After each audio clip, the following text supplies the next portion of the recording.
Hi అందరికీ ఎలా ఉన్నారు? అందరూ బాగున్నారా? మేము కూడా బాగున్నాము. Welcome back to my channel. నా ఛానల్ని ఎవరైనా సబ్స్క్రైబ్ చేసుకోకపోతే ప్లీజ్ ఛానల్ని తప్పకుండా సబ్స్క్రైబ్ చేసుకోండి. మేమైతే తిరుమల నుంచి తిరుపతికి అయితే వచ్చాము. తిరుపతి బస్ స్టాప్ దగ్గరే బ్రేక్ఫాస్ట్ అయితే చేస్తున్నాం ఇప్పుడు. ఆల్రెడీ మన ఛానల్లో తిరుమల ఫుల్ వీడియో అయితే అప్లోడ్ చేశాను. ఎవరైనా ఆ వీడియో చూడకపోతే కంపల్సరీ ఆ వీడియో అయితే చూడండి. బ్రేక్ఫాస్ట్ చేసిన తర్వాత కాణిపాకానికి అయితే స్టార్ట్ అయ్యాము. కాణిపాకం వెళ్ళడానికి తిరుపతి నుంచి ప్రతి 15 నిమిషాలకు ఒక బస్సు అయితే ఉంటుంది. తిరుపతి నుంచి కాణిపాకానికి 74 కిలోమీటర్స్. తిరుపతి నుండి కాణిపాకం చేరుకోవడానికి మనకు ఒక 1.5 అవర్ టైం అయితే పడుతుంది. మేమైతే కాణిపాకానికి అయితే రీచ్ అయిపోయాము. రీచ్ అవ్వగానే పక్కనే కొబ్బరి బొండాలు ఉంటే తాగామన్నమాట. తాగిన తర్వాత మేము ఆన్లైన్లో ఆల్రెడీ రూమ్ అయితే బుక్ చేసుకున్నాము. ఆ ప్లేస్కి అయితే వెళ్తున్నాము. బస్ స్టాప్ నుంచి మేము బుక్ చేసుకున్న రూమ్కి 5 మినిట్స్ డిస్టెన్స్లో అయితే ఉంటుంది.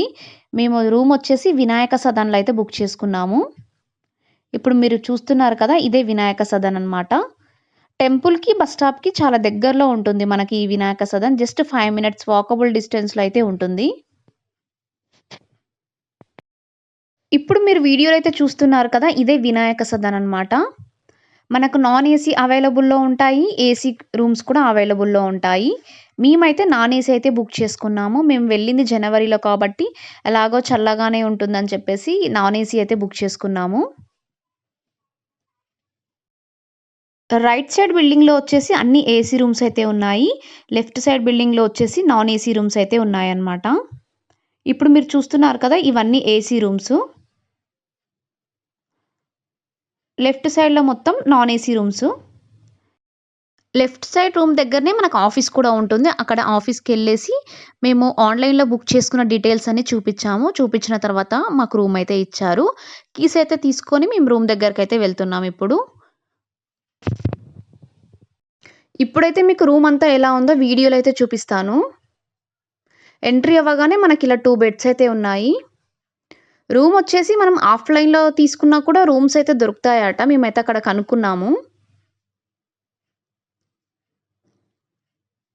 2 బెడ్స్, ఫ్యాను, వెంటిలేషన్ కూడా మంచిగా ఉంది. మేమైతే నాన్ ఏసీ బుక్ చేసుకున్నాం కాబట్టి ఏసీ అయితే లేదు ఇక్కడ. ఇక్కడ వచ్చేసి మిర్రర్ అయితే ఉంటుంది. టాయిలెట్స్ వచ్చేసి ఇండియన్ టాయిలెట్ ఉంది, వెస్టర్న్ టాయిలెట్ కూడా ఉంటుంది. ఇది వచ్చేసి వెస్టర్న్ టాయిలెట్.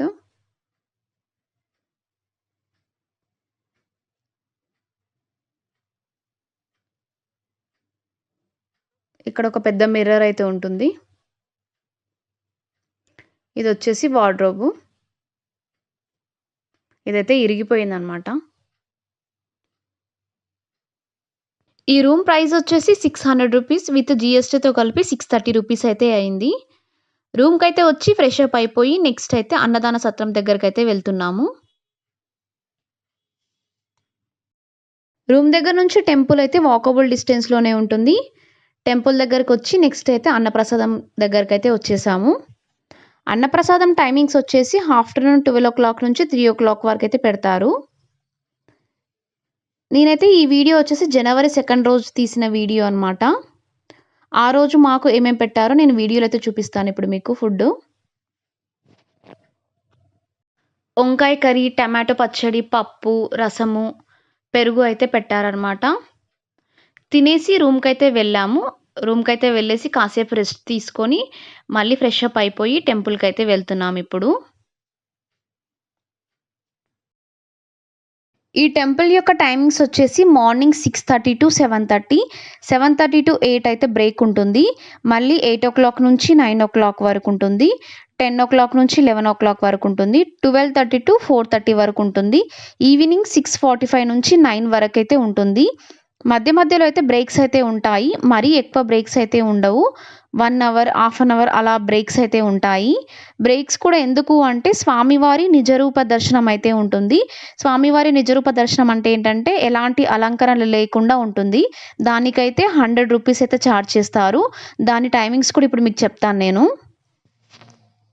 స్వామివారి నిజరూప దర్శనం టైమింగ్స్ వచ్చేసి ఉదయం 5 గంటల నుంచి 5:30 వరకు, మళ్ళీ ఉదయం 7 గంటల నుంచి 7:30 వరకు, ఉదయం 8:30 నుంచి 9 గంటల వరకు, ఉదయం 10:30 నుంచి 11 గంటల వరకు అయితే ఉంటుంది. మళ్ళీ సాయంత్రం 5:30 నుంచి 5 గంటల వరకు అయితే స్వామివారి యొక్క నిజరూప దర్శనం అయితే చేసుకోవచ్చు మనం. దీని టికెట్ ప్రైస్ వచ్చేసి 100 రూపీస్ అయితే ఉంటుంది. ఇప్పుడైతే మనము టెంపుల్ దగ్గరికి అయితే వచ్చేసాము. ఈ టెంపుల్ దగ్గర అయితే ఇలా మనకు పక్కన చాలా షాప్స్ అయితే ఉంటాయి. టెంపుల్ లోపలికి అయితే ఎలాంటి కెమెరాస్ కానీ మొబైల్స్ కానీ అలో చేయరు. మనకైతే మొబైల్ కౌంటర్ ఉంటుంది, అక్కడైతే మొబైల్స్ పెట్టుకొని దర్శనానికి అయితే వెళ్ళిపోదాము. ఇప్పుడైతే మీకు టెంపుల్ యొక్క సైడ్ వ్యూ అయితే చూపిస్తున్నాను వీడియోలో. కాణిపాక అని హరిహర క్షేత్రం అని అంటారు. ఇక్కడ ఒకే ప్రాంగణంలో శైవ దేవాలయాలు అయిన వినాయకుడు, మణికంఠేశ్వర ఆలయం, వైష్ణవ దేవాలయాలు అయిన ఆంజనేయ స్వామి, వరదరాజ స్వామి అయితే ఉంటారు. అందుకే దీనిని హరిహర క్షేత్రం అని అంటారు. ముందుగా మనము కాణిపాకంలో ఉన్న మెయిన్ టెంపుల్ అయిన కాణిపాక వరసిద్ధి వినాయకుడిని అయితే దర్శించుకుందాము. అంతకంటే ముందు అయితే మనకి ఇక్కడ బయట నెయ్యి దీపాలు అయితే దొరుకుతాయి. ఇక్కడైతే దీపం వెలిగించుకొని కొబ్బరికాయలు కూడా ఇక్కడే కొట్టాలన్నమాట. లోపల కొబ్బరికాయలు కొట్టడానికి అయితే లేదు. నెయ్యి దీపాలు, టెంకాయలు అయితే మనకు టెంపుల్ ముందే దొరుకుతాయి. ఆ రోజు అయితే నెయ్యి దీపాలు అయిపోయినాయి అని చెప్పడంతో నేనైతే ఇక్కడ ఆరిపోయిన దీపాలు అయితే ఉంటాయి కదా, అవైతే తీసుకొని అయితే వెలిగించుకొని మెయిన్ టెంపుల్ దగ్గరికి అయితే వెళ్ళిపోయాము. మేమైతే 150 రూపీస్ టికెట్ అయితే తీసుకొని దర్శనానికి అయితే వెళ్ళిపోయాము. లోపల గర్భగుడిలో అయితే మనకు మొబైల్స్ అలా ఉండవని ఆల్రెడీ చెప్పాను కదా, అక్కడ అందుకే నేను వీడియో అయితే తీయలేదు. మాకు దర్శనం అయితే బాగా జరిగింది. మేమైతే 150 రూపీస్ టికెట్ తీసుకుని వెళ్ళాం కదా, ఒక హాఫ్ అన్ అవర్లో దర్శనం అయితే కంప్లీట్ అయిపోయింది. దర్శనం కంప్లీట్ అయిపోయిన తర్వాత ఇప్పుడు చూపిస్తున్న ద్వారం నుంచి అయితే మనం బయటికి అయితే వస్తాము.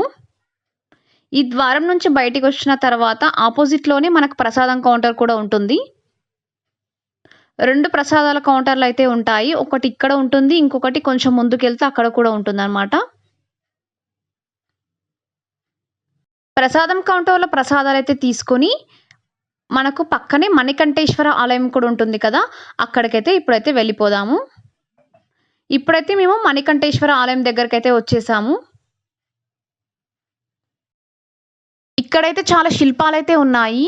వినాయకుడు, శివుడు, నంది ఇలా చాలా శిల్పాలు అయితే ఉన్నాయి అన్నమాట. అవన్నీ చూసుకొని దర్శనానికి అయితే వెళ్తున్నాము. లోపల అయితే మనకు మొబైల్స్ అయితే అలో ఉండదు. ఇక్కడ వరకు మాత్రమే మొబైల్స్ అలో చేస్తారు. మేమైతే దర్శనం కంప్లీట్ చేసుకొని మళ్ళీ వినాయకుడు టెంపుల్ దగ్గర ఉన్న కోనేరు దగ్గరికి అయితే వచ్చేసాము. నైట్ వ్యూ అంతా మీకు చూపిస్తాను, ఎలా ఉందో ఒకసారి వీడియోలో అయితే చూసేయండి. ఇక్కడైతే మేము ఒక 1 అవర్ అలా టైం స్పెండ్ చేసి పక్కనే ఉన్న హోటల్లో అయితే ఫుడ్ తినేసి రూమ్కి అయితే వెళ్ళిపోయాము. ఇది వచ్చేసి next day morning fresh up అయిపోయి మళ్ళీ టెంపుల్కి అయితే వెళ్తున్నాం దర్శనానికి అయితే. 7 o'clock కల్లా మేము టెంపుల్ దగ్గరికి అయితే వెళ్ళిపోయాము. మార్నింగ్ వ్యూ అంతా ఎలా ఉంటుందో మీకు వీడియో అయితే చూపిస్తాను. మీరైతే వీడియోని స్కిప్ చేయకుండా లాస్ట్ వరకు అయితే చూడండి. ఇప్పుడైతే మనం ఈ టెంపుల్ యొక్క స్థల పురాణం గురించి అయితే తెలుసుకుందాము. ఈ ప్రాంతంలో 3 అన్నదమ్ములు ఉండేవారు. వాళ్ళలో ఒకరికి మూగ, ఒకరికి చెవుడు, ఇంకొకరికి గుడ్డి అయితే ఉండేది. వీరు వారికున్న కొంచెం పొలంలో అయితే పొలాన్ని సాగు చేసుకుంటూ జీవించేవారు. ఒకానొక సమయంలో అయితే బావిలో ఉన్న నీరైతే మొత్తం అడుగంటిపోయింది. అప్పుడు వాళ్ళు బావిలోకి అయితే దిగి లోతుకు తవ్వడానైతే ప్రయత్నించారు. ఇలా లోపలికి తవ్వే సమయంలో వారి గడ్డపారకైతే ఒక నల్లని రాయి అయితే తగిలింది. అది ఏంటా అని చూసేలోపే దాని నుంచి రక్తం కారడం మొదలైంది. దీంతో ఆ బావిలో ఉన్న నీరైతే ఎర్రగా మారిపోయింది. ఆ రక్తం ప్రభావంతో ఆ ముగ్గురికైతే అవిటితనం పోయి సంపూర్ణ ఆరోగ్యవంతులుగా అయితే తయారవుతారు. ఇది తెలుసుకున్న ఊరి జనం ఈ బావిని ఇంకా తవ్వడంతో వినాయకుని విగ్రహం అయితే ఆ నీటిలో నుంచి అయితే పైకి తేలింది. దీంతో స్వయంభూ వినాయకునిగా గ్రామ ప్రజలైతే గుర్తించారు. ఆ సమయంలో గ్రామస్తులు చుట్టుపక్కన ఉన్న గ్రామాల వాళ్ళు కొట్టిన కొబ్బరికాయల నీళ్ళైతే ఒక కాలువలాగా పారి 1.5 ఎకరం అయితే పారింది. దీన్నే తమిళంలో కాణిపారకం అని అనేవారు. అది కాలక్రమేపాన కాణిపాకంగా మారింది. ఇప్పుడైతే మనం ఈ టెంపుల్ యొక్క ఫ్రంట్ వ్యూ అయితే చూద్దాము. ఇప్పుడు మీరు చూస్తున్నారు కదా, ఇదే టెంపుల్ యొక్క ఫ్రంట్ వ్యూ. దీని ఎదురుగానే మనకు కోనేరు అయితే ఉంటుంది టెంపుల్ ఎదురుగానే. భక్తులందరూ అటు సైడ్ వాటర్లో అయితే దిగి కాలైతే కడుక్కుంటుంటారు. మిగతా ప్లేస్లో అయితే మనం అంతా దిగడానికైతే అలో ఉండదు. అలాగే కోనేరు మధ్యలో అయితే మనకు వినాయకుని విగ్రహం అయితే ఉంటుంది. అలాగే ఈ టెంపుల్లో ఉన్న గర్భగుడిలో ఉన్న వినాయకుడు అయితే సైజ్ అయితే రోజు రోజుకైతే పెరుగుతూ ఉందంట. 50 సంవత్సరాల క్రితం ఈ స్వామి కోసం చేయించిన వెండి ఆభరణాలు ఏవి ఇప్పుడు సరిపోవట్లేదు. అలాగే వినాయకుని బొజ్జ సైజు కూడా పెరుగుతుందని చెప్తున్నారు. ఒకప్పుడు ఈ విలేజ్‌లో ఎవరు అబద్ధం చెప్పినా ఇక్కడికి తీసుకొచ్చేవాళ్ళట. ఈ దేవుని ముందు మనం అబద్ధం చెపితే ఈ దేవుడు మననైతే శిక్షిస్తాడని చెప్పేసి ఇక్కడ ప్రజల నమ్మకం. అందుకే ఈ దేవుడి ముందు ఎవరు అబద్ధం ఆడరట. ఇప్పుడైతే మళ్ళీ మనం వీడియోలోకైతే వచ్చేసేద్దాము. మా దర్శనం అయితే కంప్లీట్ అయిపోయింది. మా దర్శనం కంప్లీట్ అవ్వడానికి ఒక హాఫ్ అన్ అవర్ అయితే టైం పట్టింది. మేమైతే 150 రూపీస్ టికెట్ అయితే తీసుకున్నాము. ఒక హాఫ్ అన్ అవర్‌లో దర్శనం కంప్లీట్ అయిపోయింది. దర్శనం కంప్లీట్ అయిన తర్వాత పక్కనే మనకు గోశాల అయితే ఉంటుంది కదా, అక్కడికైతే వచ్చామిప్పుడు. ఇక్కడ గోశాల దగ్గర ఒక 5 మినిట్స్ అయితే టైం స్పెండ్ చేసి మళ్ళీ రూమ్‌కైతే వెళ్ళిపోయాము. లగేజ్ అంతా ప్యాక్ చేసుకొని మళ్ళీ మేము బస్ స్టాప్‌కెళ్ళిపోయి తిరుపతికైతే వెళ్తున్నామిప్పుడు. 1 ½ అవర్‌లో అయితే మేము తిరుపతికైతే రీచ్ అయిపోయాము. ఈ వీడియో అయితే ఇంతేనండి. ఈ వీడియో నచ్చినట్లయితే ప్లీజ్ వీడియోని తప్పకుండా లైక్ చేయండి. మళ్ళీ నెక్స్ట్ అయితే తిరుపతి వీడియోస్‌లో అయితే కలుద్దాం.